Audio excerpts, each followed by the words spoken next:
আজকের কেটিসি বিন্দাস টিভি হইতে বিশেষ এবং গুরুতর সংবাদগুলি হলো 1 ডিসেম্বর থেকে গ্যাস সিলিন্ডারের দাম বাড়ল। মধ্যবিত্ত লোকের জন্য আরও দুঃখের খবর। একটানা 6 মাস থেকেই গ্যাস সিলিন্ডারের দাম বাড়তেছে। এখন বাণিজ্যিক গ্যাস সিলিন্ডারের দাম দিল্লিতে 1818 টাকা। 19 কেজি এলপিজি সিলিন্ডারের দাম অনেকটা বেড়েছে।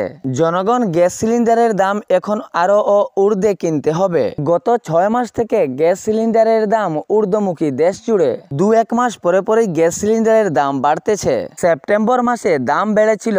19 কেজি এলপিজি গ্যাস সিলিন্ডারের দাম বেড়েছিল 39 টাকা। অক্টোবর মাসেও জায়গায় থাকেনি। অক্টোবর মাসে আরও 48 টাকা বেড়েছিল গ্যাস সিলিন্ডারের দাম।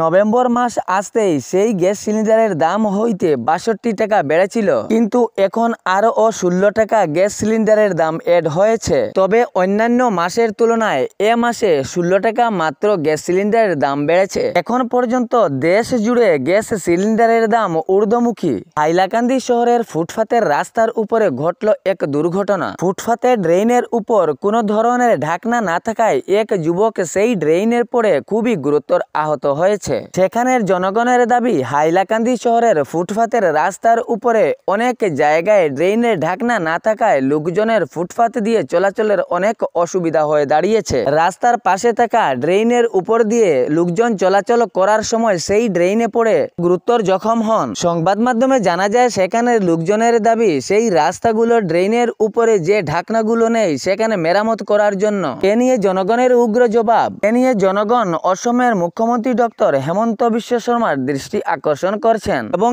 আহত হওয়া সেই যুবককে অ্যাম্বুলেন্সে কল করে হাইলাকান্দি হাসপাতালে পাঠিয়ে দেন চিকিৎসার জন্য। সেখানের লোকজন আরও জানান যে হাইলাকান্দি বিভিন্ন জায়গায় এরকম রাস্তার পাশে থাকা ফুটপাত আছে, কিন্তু সেই ফুটপাতের উপর অনেক জায়গায় ঢাকনা নেই। আর সেই ঢাকনার উপর দিয়ে চলাচল করার সময় কোনো জায়গায় ঢাকনা না থাকার কারণে লোকজন সেখানে পড়ে যান এবং গুরুতর জখম হন। লোকজনের দাবি, এ বিভাগীয় কর্তৃপক্ষ সেইগুলো কাজ তাড়াতাড়ি করার জন্য। তাহলে এরকম বিশেষ এবং গুরুতর সংবাদ পাওয়ার জন্য ফেসবুক পেজটি ফলো করে ভিডিওটি লাইক করে শেয়ার করতে ভুলবেন না এবং ইউটিউবে দেখলে ভিডিওটি লাইক করে চ্যানেলটি সাবস্ক্রাইব করে রাখবেন। খবরটি শেষ পর্যন্ত শোনার জন্য সবাইকে ধন্যবাদ।